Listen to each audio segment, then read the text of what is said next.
There are moments in all of our lives that are life-defining moments. I'm in one of those frames of thought caught between events of the distant past to right now.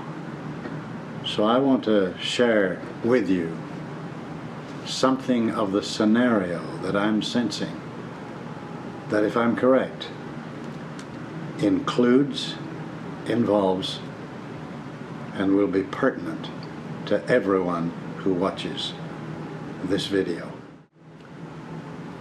There are moments in all of our lives when we would conclude, as we look back on them and study their implications, as life-defining moments.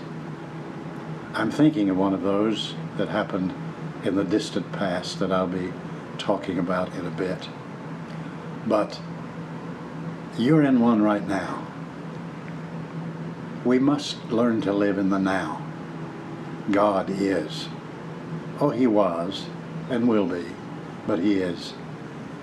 If we miss the moment and fail to implicate the past as well as the future into that moment, we've missed the purpose of the moment. Now, there have been life-defining moments, seasons, episodes in my life. I was reminded recently, as if it had happened yesterday, as I prayed about it and shared it, something happened in my heart. I began to weep. I have a one-track emotional frame at extremes, and that's weeping. I just weep. When I don't understand, I'm overpowered, I tend to weep. When I'm inspired and don't know what to say about the depths or heights of inspiration, worship, I just weep. I can measure the worth of what's happening to me and anticipate its future worth by weeping. So I've done a lot of weeping in the last 6 weeks, and I would like to take just a couple of 3 minutes to talk with you about life-defining moments. This book, the Bible, is a book about God's life, God's world, God's stuff, God's mind, His way of salvation. One of the most common things in the Bible is the history of reviving among God's people. They turn from Him, they turn back to Him. This is a history of God's people, much of it centered around the Jews, of course, in the Old Testament. But it sets a pace for the coming of New Testament truth. I heard a challenge just a few days ago. Would you pray for a trajectory, that God would put you on a trajectory that would lead you to the greatest life-defining moments of your life? And I was challenged by that and began to think about it much. The next week, I was in another state other than where I live, and I was talking and found myself reminiscing about the greatest spiritual awakening in which I ever took part. It happened in my church. I was a 37-year-old pastor, and I was hungry for God. Success in the ministry had not been satisfying. Oh, it was good. I enjoyed it. I enjoyed the acclaim, my rising worth among peers and all of that. But I was hungry for something. You know how you feel when you're hungry and you try to discover what you're hungry for so you can go fetch some of it? Well, I didn't know. But anyway, my mind began to reminisce about revival. We call it that because that is one of the most popular terms we use for a religious recovery or a new sense of the presence of God. I began to share it and began to weep. I began to recall episodes, events, happenings, and my own feelings as I continued to weep. It led to a prayer meeting, and I wept my way through that prayer meeting. I went to a movie God's Not Dead. I wept through that movie.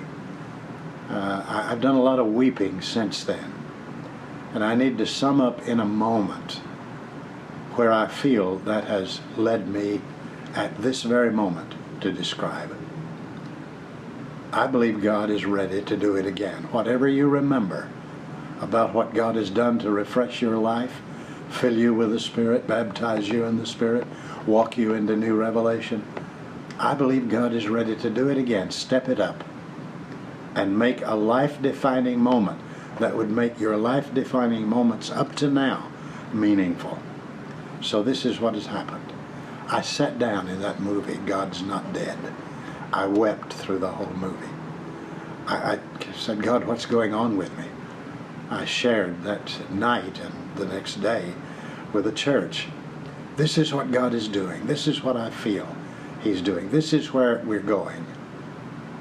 And since that time, I have found repeatedly clear, concise, undeniable certifications that what I'm feeling is absolutely true.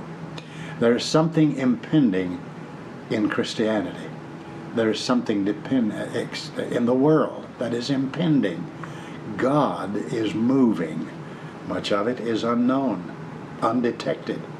Jesus said, my Father hitherto works, and I work.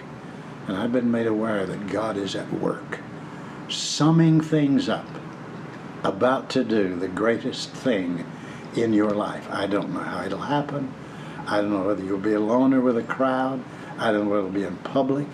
I don't know whether it will happen to a few or many at the same time in disparate places, but it will happen and is happening now. On this day, the 12th of May in 2014, God is about it. The psalmist asks, will you not revive us again, that your people may rejoice in you? God clearly made known to me, you don't have to pray that prayer, because my answer is yes, it is yours. So you can start telling people it's coming. And when God has you ready for it, He will have you the gift of what He has ready for you. I, for one, want to report to you that at the age of 80 and going on 81, I will not miss what God is about to do. Join me now and in the future as we report on that.